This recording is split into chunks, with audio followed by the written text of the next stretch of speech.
नमस्कार. आपण पाहताय महाराष्ट्र लाईव्ह. सातारा जिल्ह्याच्या लोकसभा निवडणुकीच्या खरं तर उमेदवार कोण असेल महायुतीचा महाविकास आघाडीचा याबाबत खरं तर प्रत्येक गावच्या पारावर आणि प्रत्येक गावात प्रत्येक शहरामध्ये ह्या चर्चा आहेत. खरं तर आत्तापर्यंतच्या इतिहासात लोकसभेच्या संदर्भात उमेदवार निश्चितीबाबत इतकी कोण उमेदवार असेल इतकं तरांगडं कधी निर्माण झालं नव्हतं. खरं तर इतर जिल्ह्यामध्ये उमेदवार निश्चित अनेक ठिकाणी झालेले आहेत. मात्र सातारा जिल्ह्यामध्ये मोठा दोन्ही महाविकास आघाडी आणि महायुतीमध्ये उमेदवारीबद्दल मोठा वाद निर्माण झालेला आहे. वाद यासाठी खरं तर पहिला आपण महायुतीचं बघूया. आजची काय परिस्थिती उमेदवारी निश्चितीबद्दल. भाजपची आज यादी जाहीर होण्याची शक्यता आहे. या यादीमध्ये उदयनराजे भोसले यांचं नाव येतं आहे का नाही याकडे सर्व महाराष्ट्रातील उदयनराजे प्रेमींचं लक्ष लागून राहिलेलं आहे की भारतीय जनता पार्टी ही जागा अजित पवारच्या राष्ट्रवादी काँग्रेस देते की काय, की भाजपमधूनच नवीन उमेदवार समोर येण्याची शक्यता आहे. खरं तर आज रात्रीपर्यंत भाजपची यादी समोर येईल. खरं तर भारतीय जनता पार्टीसमोर मोठा पेच निर्माण झालेला आहे साताराच्या संदर्भात. खासदार उदयनराजे भोसले यांच्याबद्दल गेलेला निगेटिव्ह रिपोर्ट म्हणजेच गेल्या दोन वर्षापासून केंद्रीय मंत्र्यांनी सातारा जिल्ह्यामध्ये केलेले दौरे आणि एकंदरीत भाजपची स्वतंत्र यंत्रणा जी काम करत असते जिल्ह्यामध्ये आणि कार्यकर्त्यांच्याकडून पदाधिकाऱ्यांच्याकडून उमेदवारीबद्दलची चाचपणी केली तर उदयनराजे भोसले यांच्याबद्दल नकारात्मक रिपोर्ट हा भाजपकडे गेल्यामुळं भाजपनं अजूनही उदयनराजे भोसले यांना उमेदवार घोषित केलेले नाही. त्याच्याबरोबर वेगळी बाजू महायुतीमध्ये अजित पवारांनी या जागेवर मागणी केलेली आहे. अजित पवारांचे उमेदवार कोण तर नितीन काका पाटील यांचं प्राधान्यानं नाव घ्यावं लागेल किंवा राष्ट्रवादी काँग्रेस अजित पवार गटसुद्धा एखाद्या दुसऱ्या नेत्यालासुद्धा या ठिकाणी ॲडजस्टमेंट करण्यासाठी सुद्धा चाचपणी सुरू आहे. त्यानंतर महायुतीतला दुसरा घटक पक्ष आहे तो म्हणजे शिवसेना. खरं तर शिवसेना आणि भाजपच्या युतीमध्ये पहिल्यापासून असलेली ही शिवसेनेची जागा आणि सातारा जिल्ह्याचे सुपुत्रच शिवसेनेचे नेतृत्व करणारे म्हणजे मुख्यमंत्री एकनाथ शिंदे. यामुळे ही जागा शिवसेनेला सोडावी असा सुद्धा सूर निर्माण होतोय आणि यासाठी पुरुषोत्तम जाधवांनी जोरात फिल्डिंग लावलेलं आहे. पुरुषोत्तम जाधव शिवसेनेतून आहेतच, मात्र त्यांनी परवा अजित पवार यांची घेतलेली भेट आणि या भेटी दरम्यान काय चर्चा झाली हे सुद्धा समोर आता आलेलं आहे. खरं तर ही जागा शिवसेनेला सोडावी असं एकंदरीत पुरुषोत्तम जाधवांचं सुद्धा मागणी केलेली आहे त्यांनी आणि अजित पवारांनी सुद्धा यासाठी पाठिंबा द्यावा असं मत व्यक्त केलेलं आहे. म्हणजे महायुतीतून आज रात्रीत हा तिळा सुटेल आणि उदयनराजेंना तिकीट मिळते की नवीन उमेदवार कोण येतो आहे. धैर्यशील कदमसारखा एखादा किंवा खरं तर विक्रम पावसकर, नरेंद्र पाटील यांच्यासारख्या सुद्धा भाजप अचानक उमेदवार देऊ शकतं. खरं तर महायुतीमध्ये अंतर्गत इतका कल्लोळ सुरू आहे तो समोर येत नाही.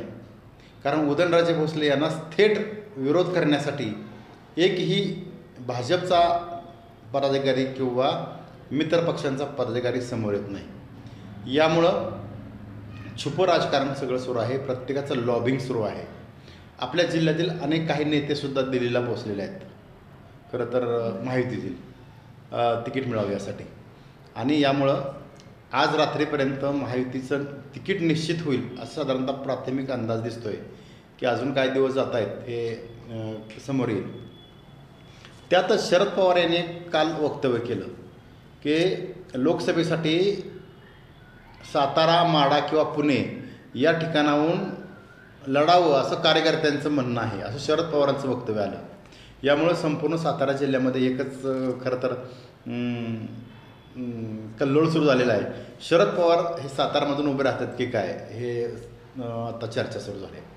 अगदी प्रत्येक ठिकाणी ही चर्चा आहे की शरद पवार जर सातारामधून उभे राहिले तर काय होईल. मुद्दा नंबर 1, शरद पवार हे सातारा जिल्ह्याचे सुपुत्र आहेत, अनेकांना माहिती आहे.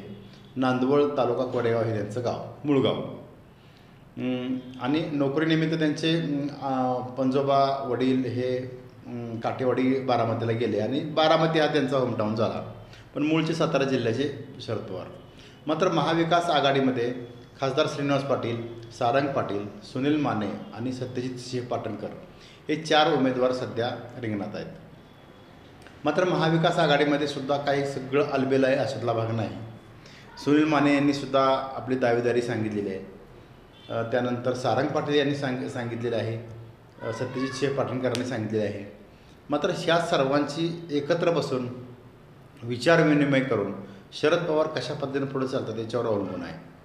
हे जर संपूर्ण नाही जमलं सगळ्यांचं तर शरद पवार एक अचानक सांगू शकतील की तुम्ही सगळेजण थांबा आणि मीच उभा राहतो सातारमधून. हे शक्य आहे का? तर नाही. शरद पवार सातारमधून सध्या तरी वाटत नाही की आपली उमेदवारी सातारामधून देतील. एक वेळ ती पुण्यातून शरद पवार उभे राहतील. कारण का, पुण्यातून उभे राहिले तर माढा, पुणे, शिरूर, त्यानंतर मावळ आणि सातारा आणि कोल्हापूर आणि सांगलीसुद्धा या सगळ्या जागांना पोषक वातावरण होईल असं एकंदरीत समोर येतं आहे. जरी शरद पवारांनी वक्तव्य केलं असलं की मी सातारा, माढा किंवा पुण्यातून लढवण्यासाठी कार्यकर्त्यांचा आग्रह आहे, तर एक हा पॉलिटिकली स्टेटमेंट असू शकतं थोडं, की पुढच्या समोरचा जो विरोधक आहे म्हणजे भाजपा, त्यांना नामवर करण्याची पुरेपूर संधी हे शरद पवार कधी सोडणार नाहीत. खरं तर सातारा जिल्ह्याचा विचार जर केला तर महाविकास आघाडीमध्ये अत्यंत चांगला ताळमेळ दिसतो आहे. जरी अजून उमेदवार निश्चित नसला तरी जे मित्रपक्ष आहेत म्हणजे काँग्रेस आणि उद्धव ठाकरे यांची शिवसेना यांचा अत्यंत चांगला ताळमेळ या निवडणुकीच्या दरम्यान दिसतो आहे. म्हणजे कुठंही काँग्रेसचं एकही स्टेटमेंट नाही कुठल्या बाबतीत, किंवा उद्धव ठाकरेंच्या शिवसेनेतसुद्धा या ठिकाणी चुकीचं स्टेटमेंट नाही.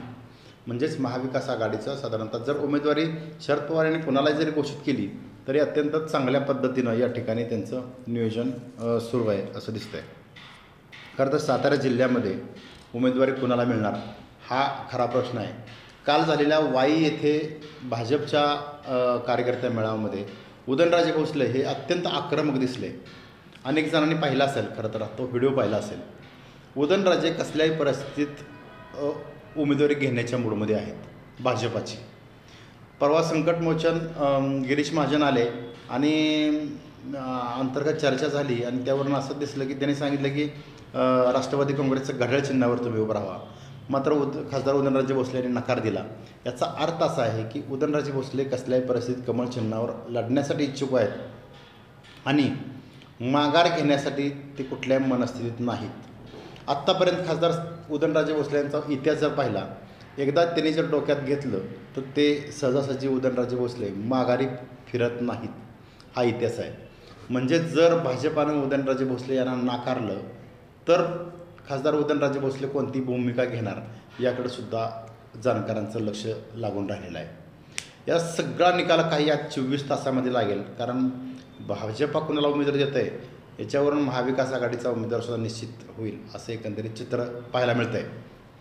खरं तर आज 20 मार्च आजच्यापर्यंतच्या झालेल्या प्रचंड मोठ्या घडामोडी कुठंही तुम्हाला दिसत जरी नसल्या तरी अंतर्गत शहाचं राजकारण, प्रचंड लॉबिंगचं राजकारण हे दोन्ही ठिकाणी महाविकास आघाडी आणि महायुतीमध्ये दिसतं आहे. आणि गेल्या 2 ते 3 दिवसामध्ये सातारा जिल्ह्यातील अनेक नेत्यांच्या चाचपणी ह्या मुंबईमध्ये जाऊन, म्हणजे खरं तर मुंबईमध्ये नेत्याने बोलवणूक केल्या. अनेक ठिकाणी खरं तर नावं सांगणं योग्य नाही. मात्र अनेक नेत्यांना आपल्या पक्षाच्या नेत्यांनीसुद्धा बोलवून घेतलेलं आहे सातारा जिल्ह्यातल्या आणि चाचपणी सुरू ठेवलेली आहे. मात्र सातारा जिल्ह्याचा विचार करता येता हा 24 तास उमेदवारीसाठी खूप महत्त्वाचे आहेत. अनेक घडामोडी घडतील आणि त्या धक्कादायकसुद्धा घडामोडी असतील आणि यावर आपण नक्कीच लक्ष ठेवून असणार आहोत. मात्र आपण हे विश्लेषण आपण याच ठिकाणी थांबवूया, कारण लवकरच काही तासामध्ये सुद्धा मोठी घडामोडी येण्याची शक्यता आहे. पाहत रहा महाराष्ट्र लाईव्ह.